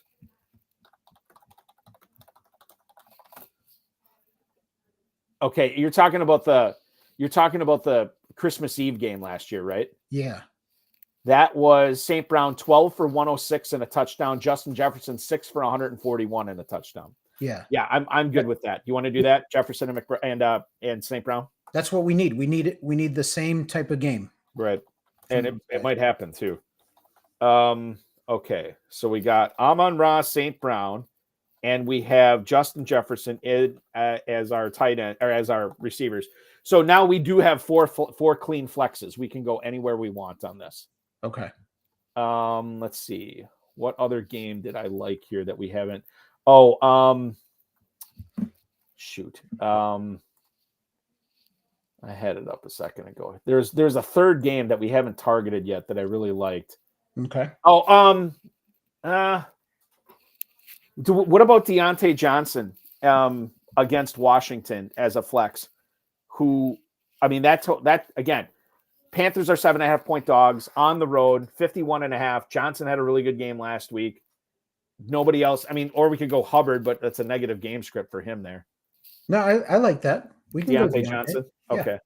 That was the other game I was looking at. I just don't know who to trust from the Commanders in that game, which kind of stinks because they could put up 30 points. But just not knowing what's going on with Robinson. Eckler kind of underwhelmed. I mean, Hurts, I guess, but I mean, McLaren, but I mean, if they're running in the second half, and they're bleeding clock, then I don't want McLaurin on my team, Yeah, maybe we leave Washington alone. I think so. What about this is the other one that I was going to mention. Seattle and Atlanta. That game is in Atlanta, total of 51. Atlanta, a 3-point favorite. We have no Seahawks or Falcons on our team. We obviously can't take Geno Smith or Kirk Cousins, but anyone else is fair game. Let's see. This might come down to a London versus Bijan Robinson conversation, or Metcalf versus Kenneth Walker. Atlanta's a 3-point favorite. I don't know if I said that. Yeah. Yep. But that might be, as I look at it right now, I think that is the second highest total of the week of any game behind Carolina and Washington. How do you see that game playing out? I wouldn't be surprised to see. I mean, Seattle's been scuffling, so I wouldn't be surprised to see them get back on the winning track here, and pull the upset. In which case, I think Walker might be the better play. I don't know. Atlanta's secondary is so good, so I don't know if I want to put Metcalf out there. Because even if they take Metcalf away, they still have competent. Like Lockett had a good game last week. You know, who knew it was going to be Lockett on Thursday Night Football, which gives me a little bit of pause to use any of the receivers there. But Walker's interesting. Bijan Robinson, Drake London. I think Seattle wins that. I don't know, something like 29-26, something like that. Okay. So maybe Walker coming off a monster game last week, right? What did he have a monster game last week? Maybe he did. Why can I not remember it? Yeah, I'm pretty sure I had him in No, last okay. So okay, he only had 32 rushing yards, but he did get a touchdown. But he had 8 catches for 37 yards. Yeah, yeah. So that was not a monster, but yeah. I mean, that's what is that? 6 point. That's 21 points. So yeah. And the week prior, he went off. He went off the week prior. Yeah, maybe Kenneth Walker here. Yeah, I think he's trending in the right direction. Okay. And then we got to decide between Bijan and London. Bijan got back on track last week. London looks really good. The only thing is, I think Seattle's banged up defensively. They still have what's his name? Is it Weatherspoon? But Tariq Woolen, I think, is out. He did not play last week. Yeah. So then maybe, and he'd be the guy that they probably put on London. Maybe it's probably Drake London then. Especially if I'm forecasting a Seattle win, which is why we take Walker. Then maybe Drake London's the complimentary play there. Okay. All right. So we got one spot left on our squad. One spot. We have what do we have? We have 4 receivers, 3 running backs, a tight end, and a quarterback. And now it's just up to, I mean, we could go any which way we want. Is there another, do we want to come back to the tight end position? Is there anybody that we want to look at there? Yeah. So if we think that at San Fran, if they can somehow, that's the only thing is that game, what's the total in that game? It's probably high 40s, right? Yeah. It is 47. Niners are a 1-point favorite. It's so tough because like those two teams, I could see like where that game underwhelms, where like both defenses play well and it's a struggle, or you could see like fireworks where they just go back and forth. And if they do that, then I think like Kelsey is interesting. I'd be fine with Travis Kelce if we did that. Just real quick, I'll bring what up Michael Quinzel put in the YouTube chat. What about Chris Godwin at home against the Ravens this week? They are a 3.5-point dog, home dog. What about Godwin? 48.5 in the total in that game. Yeah, I mean, we talked about that. We have Jackson. Lamar. Yeah, we have Jackson. Yeah, so Godwin's been so good. Well, who do you like better, Godwin or Kelsey? Because those are the two guys we keep coming back to, or that we were coming back to Kelsey, but then Godwin I brought up. Is there a running back that's just like in a great spot that we should be considering? Well, I mean, Dobbins at Arizona. I don't know if I want. I think that's going a little bit too deep for this format. I mean, for a weekly chat.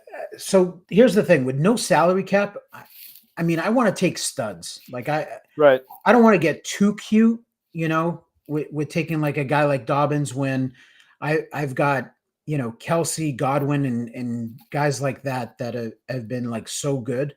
Right. That's the thing. They have like a solid floor and they have upside. Right. That's what you need. I mean, what about Mixon at Green Bay? And I don't even know what the spread. I think Green Bay's favorite. I would assume Green Bay. That's a high scoring game too. Yeah. That is because he's obviously coming off a big 47.5. Texans are 3-point dogs in that game. So I mean, but as far as running backs go, I mean, after that it gets dicey. mean, I don't really want to play. I mean, as good as he was last night, I don't really want to play Breece Hall at the Steelers. Josh, I like Mixon better than Josh Jacobs in that game. I think it's a wide receiver or tight end. Okay. Well, then it comes back down. Well, okay, hold on. What about Jamar Chase at Cleveland? Because we don't have any Bengals. Or do you think Neighbors plays this week? If Neighbors is cleared and we're projecting, he's got Philly, and we have Barkley in that game, so that would be complementary pieces. Yeah, I kind of like that. Neighbors. Yeah. Okay, let's add him in, and then obviously, if we were playing this out, we can easily substitute in somebody else if we know he's not going, and the possibilities are endless. Chase, Godwin, and Kelsey. We all talked about the better boss. Our producer Matt Deutsch suggested Amari Cooper. What do you think Cooper does his first week as a Bill? Oh, because I don't know. I mean, like, listen, I know that he's going to be out there, but is he going to be out there for a full complementary of snaps, just not knowing the playbook for more than a few days? Yeah, I think it's gonna take a little time. I don't think I'd be rushing, at least in this format. I'd be rushing to put him in a lineup. Right, I think there's other receivers in better spots. So the lineup that Nelson and I have put together for week 7 here is as follows. The quarterback is Lamar Jackson. The running backs are Saquon Barkley, Kyron Williams, and Kenneth Walker.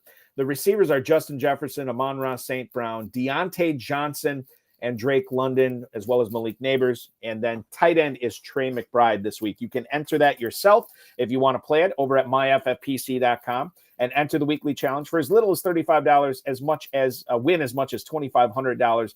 Play with kickers and defenses or without. Scan the QR code, and that'll take you right to the page. Thank you, Matt, for throwing that up on the screen. And you'll add some weekly action to your FFPC fun. We are going to add some starter sit conversation to this show tonight before we bid you adieu and let you go.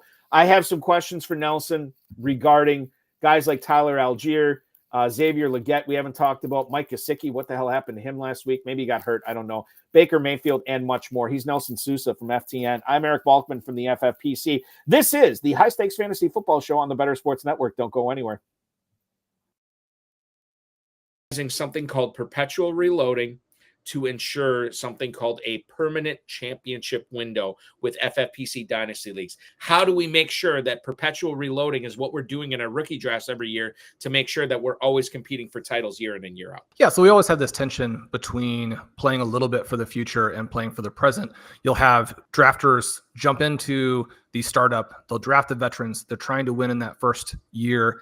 Sometimes they do. I don't want to in any way, shape, or form suggest that doesn't work, because you see some of those teams compete and win titles. And yet, when we're thinking about the best way to control your chances to win, you want to be in the playoffs year after year. You want your championship window to always be open. You don't want to get to a point where you build, and then have a couple of years where you're going for it and then you're rebuilding again. You want to be in it every year. You want to get as many buys as possible so you don't have to compete in that quarterfinal round. You build a more powerful team. You can't control the injury that you have to the key player that cost you a title, or the 50-point game that a non-elite player like Amari Cooper scores and knocks you out. You can control having one of the best teams every single season. The way that you do that is you build depth in your player talent across all those positions. You build depth in your picks. In order to execute some of those types of things, you trade down, you trade peak players, you trade young players. You've got to trade things that people want. A lot of times I think when people are trying to reload or rebuild, they're trying to trade distressed assets at a level that the rest of the group isn't interested in, and then you feel like you can't move. If you're going to make trades, you got to trade things that people want. You can also trade 2 for 1. High Stakes Fantasy Football Show coming into our final segment here on Tuesday, October 15th, 2024. So glad you're joining us. Chat rooms have been awesome tonight. Thanks, guys. Normally, we're not live on Tuesday, but because there is no HSFF show next week, we are doing 2 of them this week, and we are in for a treat tonight. We have been all night. Nelson Sousa from For The Numbers Fantasy at FTN Fantasy on the X, at the franchise _12 on the X as well. It's where you can connect with Nelson there. We just put together an FFPC Weekly Challenge lineup. Let's get into some start or sit questions here that may be facing a lot of FFPC players this week. And I think we'll start in the AFC North with Chase Brown and Najee Harris. We talked about Harris going up against the Jets on Sunday Night Football. You have Chase Brown, who's been really coming on lately. Chase Brown, the second-year player out of Illinois, goes to Cleveland this week, a positive game script. If you can only play one of these guys, who is it, Nelson? I'm going to play Chase Brown. Over Harris. I'm going to play him over Harris, yeah. Now, I think most people who had drafted both these players obviously drafted Harris before Brown. Harris is active, but is it just the matchup that trumps it here for you, that Brown is the better play? No, I just think Brown is the better player. I think he's just looked better all season long. Najee's coming off the big game, but other than that, like, he's been pretty underwhelming. And now it's going to be the second game back for Warren. I expect him to see a few more touches. And like, Brown's been good. Like, here's the thing. Najee's coming off the good game, so nothing wrong with him, but the upward trajectory for Chase Brown has been going on now for a few weeks now. And I think you saw it last week where you had Zach Moss fumble, and I want to say it was like in the third quarter maybe, and it was basically like Chase Brown show from there on out. So that could be something where the coaches finally are like, they're waking up to the fact that, hey, Chase Brown's pretty explosive. He's been doing well, and we gotta play him more, because I think he's explosive enough that he doesn't need too many touches, but obviously he needs a little more usage, and I think he could be like a fantasy monster. Whereas Najee, like, I don't know, like, he to me, like, he's boring. Like, he's gonna be solid for you, but like against the New York Jets, I'm not interested. Can you see a scenario this season where Chase Brown makes Zach Moss irrelevant for starting for fantasy? Yeah. I mean, I'm biased, Eric. So like, I have a lot of Chase Brown. Okay. I was a big believer in him. So I'm just going to say that, yeah, that it's all Chase Brown. And here's the other thing too. Like, part of the reason why I was all in on Chase Brown is that I'm not a big fan of Zach Moss. I don't think he's very good. And I think he had a little bit of a run last year when Taylor went out. And I think that was kind of like an optical illusion. And I think just things ran out well for him, but I don't think like he's that guy that you saw last year. And he may not be. Like, I have Brown in a few spots in redraft. I have him a bunch in Dynasty. So I've been enjoying this little mini breakup that he's been having. I'm hoping for bigger things, even already this season, like you are too. So I would, you know what? I was going to say Najee Harris. I think you've convinced me. I think Chase Brown is the play over Harris this week. This might be an easier one. Tank Bigsby at home against the Patriots, or Javonte Williams, who is going to be in New Orleans on Thursday Night Football. We're assuming ETN probably misses this game, Nelson. Does that just make it seem like, okay, Bigsby's the guy here, regardless of how terrible the Jaguars are? Yeah, we're going Bigsby. Bigsby over Javonte. And the other issue is Estime might play this week, right, on Thursday, and to gum up the works even more. Yeah. Tyler Algier and Zach Charbonnet are actually playing each other this week. Not each other, but their teams are playing each other. Yeah. Algier at home against the Seahawks, which means the Falcons are, Algier at home against the Seahawks, which means Charbonnet is on the road in Atlanta. You can only play one of these guys. Who's it going to be? Well, I'm going to say Algier is the guy, because, and here's the funny thing. So if you expect Seattle to be playing from behind and Atlanta gets out to a lead, we've seen now that, the Falcons like using Algier to, finish out, games when they're in the lead. he seems to be getting a few more touches than Bijan lately. So that's how I would go. Now, I'll bring this up because I learned this from your podcast, and I can't remember which one of you were brought it up between you, Chris Vaccaro, Dan Williamson, or Matt Modica. But one of you guys said that you noticed that Bijan Robinson's touches were mostly in space, where Algier was getting the touches on the inside because Robinson might be dealing with something. Yeah, so that was Vaccaro, because him and I were texting back and forth, watching. We're heavily invested in Bijan. Right. And so, we're watching these games closely. And what we've noticed is that, like, Bijan, I think he's nursing an injury. So he's been on the injury report with a hammy, and he's been on the injury report with a shoulder. And then the day before, each game, he gets taken off the injury report. But at the end of the day, I still think he's okay to play, but I definitely think that, like, something's bothering him, because he just doesn't have the same explosion that he showed last year. And I think that's what it's stemming from. So, Chris pointed out that, a lot of the runs were to the outside. They didn't want to use him inside, and you're getting hit more with your shoulder and that type of thing. So that's, it's a little bit of, what we noticed, but a little bit of speculation too. Yeah. And that's so you're saying he's being removed from the injury report, but he's on it all week, but then the last injury report, he's being taken off of it.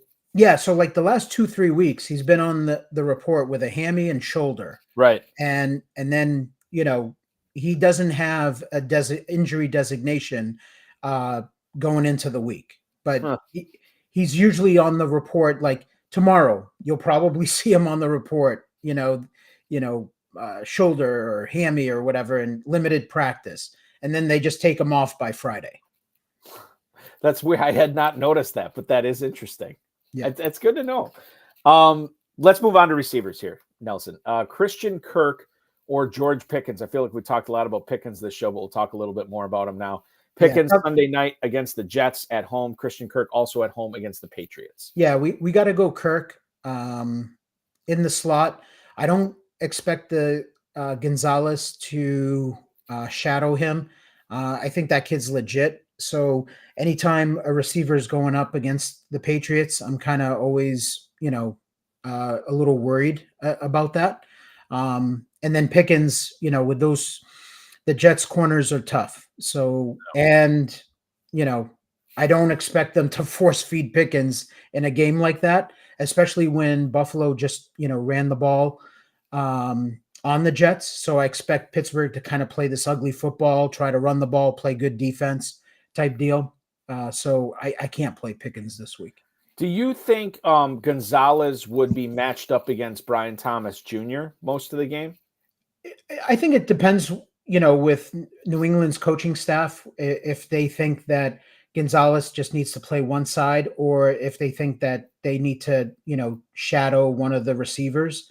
But I could see them pointing out and saying, like, I mean, Thomas is a rookie, so even though he's been shining, it could be a situation where they don't respect him enough yet to feel like, he should get shadow coverage. So, but at the end of the day, like, Kirk plays the slot, so I think he avoids him.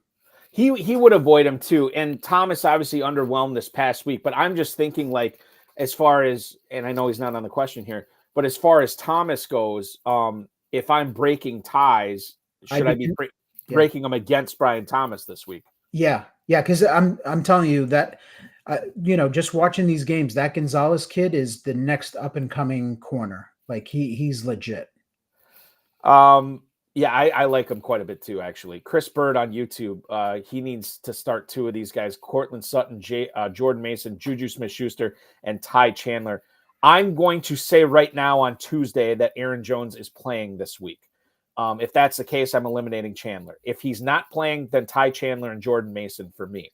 If Chandler is the backup to Jones, I would go with Jordan Mason and Juju Smith-Schuster. Nelson, is that how you see it as well? Yeah. Basically, the way I see it is you're not playing Sutton on Thursday night. Right. is I think what we can agree on. You have very good options, and there's still the possibility of Jones not playing, Mhm. and then Chandler becomes like a must start. So I would just eliminate Sutton and wait till Saturday night, Sunday morning to decide on those calls. The Vikings play at 1 p.m. on Sunday, so you'll definitely know whether Jones is in or out by then. And Smith-Schuster and Mason play each other at 4:25 that day. So you're golden. Yeah. You just got to be following it, Chris. Xavier Legette or Christian Watson is the next up here on start or sit. Xavier Legette is going up against the Commanders this week in our nation's capital. Whereas Christian Watson is at home against the Houston Texans. Nelson, I love the Packers offense, but I love it as a whole. I don't like the pieces of it too much when it comes to fantasy. And Watson fits that scenario here, which I'm not loving him so much. Legette is interesting. He had the big game 2 weeks ago, and then this past week, I think he got hurt during the game. Did he not? Yeah. Okay, go ahead. I'm sorry. Yeah. No. Go ahead. No, so my point is here, like, I feel like Legette might have been ready to go on a run here, and this should be a game, a positive game script for him if they're throwing in the second half and Andy Dalton's connecting with them. Whereas I just don't know how involved Watson is going to be in this game, especially with Romeo Doubs back. You have Jaden Reed, Tucker Craftsman, a world eater out there. You have Josh Jacobs. I don't know how much Watson might be the more explosive player, but I think I might trust the volume, or at least the perceived volume of Legette a little bit more. See, so I'm gonna go the other way. I think Watson's the most explosive player out of these two, and I'm not sure that I feel like Legette is like this solid, like trustworthy option necessarily. Where Watson, he feels more boom or bust, but he showed you last week that all it takes is one play. He gets behind the defense and scores. And I actually think that he's trending up because you got Wicks, who's hurt. I think he's got a shoulder injury. So it's possible that he misses the game. And Jaden Reed also got banged up in that game. He returned, but nevertheless, he's banged up. And I think that this game with Houston could end up being like it's got room for like being a little bit of a shootout. Yeah. So I kind of tend to lean Watson there. Watson, I think no question has the opportunity. Like I think about, was it Dallas last year or 2 years ago where Watson had that breakout 3 touchdown game? It was like a Sunday night game or a Thursday night game. 2 years ago. I was at the game. I should remember it, and I don't. I just remember that Watson had that big breakout game. Oh, I remember that one very clearly. Really? Yeah. So what? Funny, just quick story. Yeah. So what ended up happening was I'm at FTN.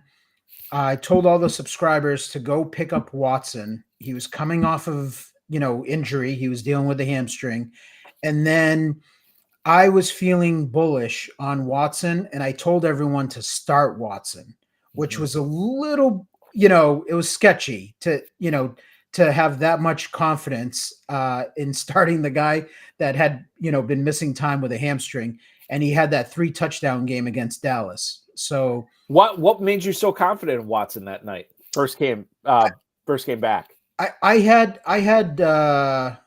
inside knowledge that he was going to be a big part of the game plan. So there you go. And Watson crushed it this week. Well, listen, you were the Watson whisperer then. I don't know. Maybe Watson is the player over Legette. I think you're right too. Maybe I'm putting too much stock into Legette, being this guy that has a high floor in this game, especially with Deontay Johnson there too. You got Deontay Johnson there. You got Chuba running the ball well. I don't know. I get it. Like, Packers have Jacobs, but Romeo Doubs, like, really? Like, are we going to say that Doubs is like commands like all these targets compared to I don't. That's the thing with the Packers. I don't think anybody commands targets on that team. Love just throws to the open guy. And that's why it's spraying around every single game, which, I mean, if it's a Watson game, it's going to be huge. And so maybe he's the play there. DeAndre Hopkins or Tyler Lockett, two guys that have been around the block a few times, is next here. Lockett at Atlanta, DeAndre Hopkins at Buffalo. So they're both on the road here. Lockett did have a pretty good game against San Francisco last time out. Hopkins, this Tennessee offense in general gives me pause. Buffalo is working on the short night, or the short week at least, playing on Monday Night Football. So there's something to be said for that. Where do you stand on this one, Hopkins versus Lockett? I can't play Hopkins. Levis looks so bad.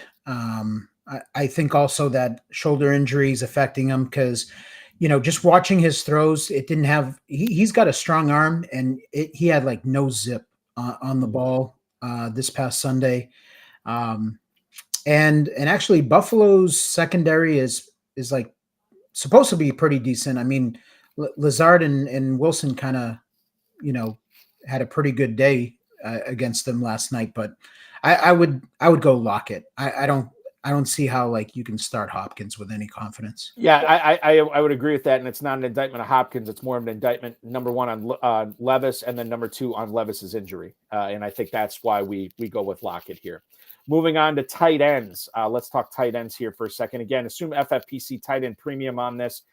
So we are looking at, for the first one, Hunter Henry, who is going up against the Jaguars in Jacksonville, or Isaiah Likely, who is also playing in Florida, but he is at Tampa. Which one is the right one there? So we're talking about Hunter Henry or the second round pick, Isaiah Likely? Right, exactly. Scott Hoyt, by the way, Scott Hoyt is watching on YouTube right now, and I know he was a big Likely guy after that opening round. No. Game. No. Yeah. So I know he's big. I'm sorry, Scott. He's big on Likely. Henry or Likely here is the choice. I feel like the way you're setting me up, it's probably Hunter Henry. I think it's Henry. Jackson, I mean, like that New England Jacksonville game, the total on that is 42.5, and I feel like it should be higher because it's two bad teams getting together, and I just feel like when two bad teams get together, it's just a high-scoring game. Yeah. I do like Hunter Henry a little bit more than Likely. Likely, for whatever reason, just and now we're seeing Mark Andrews have a good game. It's and that's the thing. It looks like Mark Andrews is starting to come around. Yeah, Scott, of course, is playing Likely here, as he says on YouTube. I mean, Scott, I'm playing my second round pick too. Who's your second round pick? My second round pick? Oh, just in general, you're saying. I'm just saying in general, like I'm not sitting my second round pick. So yes, you gotta just live and die with your second round pick at this point. We're having fun with you, Scott. Let's move on. Sorry. Noah Fant, and Mike Gesicki. Noah Fant at Atlanta this week. Mike Gesicki at Cleveland. Gesicki last week, I believe, put up a bagel. I could be wrong on that. Yeah. Here's the thing: the Eric All kid is starting to come along, and Gesicki's not a very good run blocker. He's not good, in the run game and stuff. So I think his snaps are going to start going lower and lower. So I would lean Noah Fant. Not that I'm not bullish on Fant, but I would go with Fant. For what it's worth, Scott did pick Likely in the third round as opposed to the second round. That's better. So let's complete value now. I got to calm down. Yeah. Eric All 2 catches for 10 yards last week too, and you're right, he might be coming on there. So we are going with Noah Fant, who actually had, I believe, a 6-catch game on Thursday night against San Francisco too. Yeah. Colby Parkinson or Jonnu Smith is the last of the tight ends I want to get through here tonight. Jonnu Smith at the Colts, Colby Parkinson at home against the Raiders. The return of Cooper Kupp, I think, muddies this. Normally, I would say Parkinson over Smith, but Smith is coming off the bye. It's at Indianapolis. I don't know. We're looking for silver linings here. I don't really like either one of these guys. Nelson, are you leaning any which way? I think on Wednesday night, I'm going to spend over $100 and try to get Calcaterra. Calcaterra over both of those guys. Yeah. Yes. There you go. Yeah. Would you play Jatavian Sanders over both those guys? I would. Okay. I would. Yeah. So those guys, man, that's rough. If Cooper Kupp's out, I would go Parkinson. Right. Yeah, that makes sense to me as well. We've been ripping on Scott quite a bit. Let's answer his question. Quarterback this week, he has to either play Kyler Murray or Jared Goff, which is the one that we're looking at here. Murray at home against the Chargers, Jared Goff is in that Minnesota game in the Twin Cities. Yeah, you can't play Kyler. Kyler, he's sitting his little ass down on my bench. I'm playing Goff in a potentially high-scoring back-and-forth game. Yeah, it's weird to think about this, but like if Harrison is out, maybe it's a Connor game where it's just Connor and McBride, and it's a knock down, drag him out type game with Los Angeles, who loves to run the ball and play defense. And maybe it's just not a Murray game, whereas Goff could be in that fantasy bonanza. So yeah, Goff is the play there. What about Kyler Murray or Geno Smith? Are we still going Geno Smith? Geno, okay. Yeah. Here's a fun one. Patrick Mahomes or Kirk Cousins. Mahomes at San Francisco. Kirk Cousins, again, in that big game against Seattle, which we said, I believe, was the second highest total of the week. Kirk Cousins at home against Seattle, or Mahomes. Who would you play? That's so sad that we're at this point where we're debating Mahomes with really any quarterback. And Mahomes is undefeated too, which is crazy. Man, oh man. Against San Fran. Again, I can see that game. So I'm very big into when I make my lineup calls, I kind of project like the game script and kind of like how I forecast these games going. And I really could see that game as being a dud where like it's just kind of like the defenses kind of take control because they're both pretty good defenses. Right. Or it could be a shootout. Cousins, he's starting to look good. And I don't think that matchup is so bad. I think, Seattle's banged up right now on defense. So that is a close call. I'd probably just go Mahomes. I usually break ties in favor of Mahomes, but it gets now. What if you get up into the area? Like, what about Sam Darnold? What about Baker Mayfield versus Mahomes? Oh, I'm playing Darnold and Mayfield. Not even close. That's not close to me. Okay. I mean, Mayfield, isn't he like the number one scoring quarterback? I think he might be fantasy. Up there. I'd have to look it up. What the hell? Like, yeah. I mean, at some point, we can say like, oh, small sample size after 2 weeks, but we're in week 7. If Baker is the number one fantasy scoring quarterback, you just play him. Like there's not a lineup call anymore. Like, I take it back. There is a lineup call because Baker was like a free agent pickup pretty much in every league. And you could have Lamar Jackson and you could have Jaden Daniels, and it's not so obvious to go Baker. But outside of like those guys, like you got to go Baker. Would you, if it's Darnold or Mayfield, would you play Mayfield over Darnold this week? Yeah. We got another receiver question here in the YouTube chat. Paul and Boats, Christian Kirk or Romeo Doubs this week? We talked about both these offenses, but what if we compare Kirk and Doubs? We said Watson over Leggett, but what if we compare these two guys? I mean, I don't think Kirk has really been setting the world on fire. He hasn't been.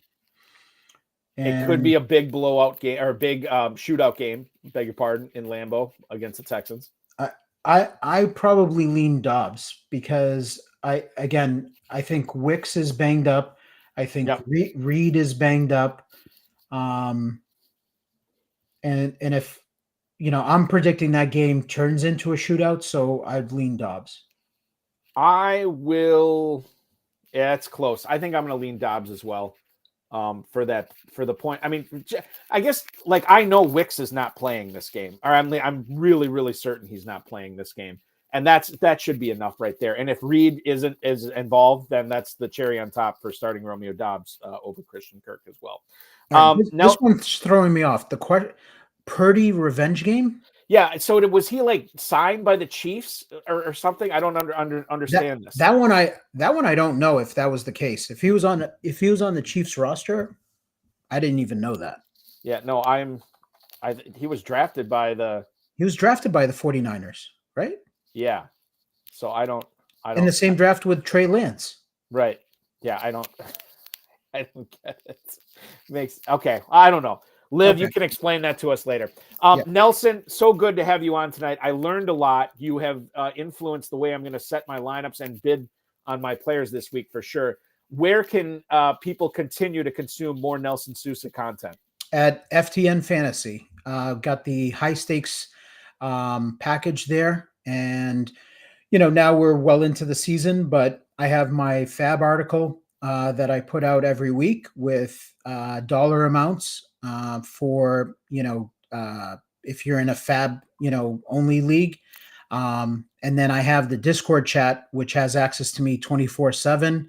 So you can ask, lineup questions, trade questions, pretty much anything. And, I answer everyone's question. And I try to get to it, in a short period of time, definitely less than 24 hours. You're the man.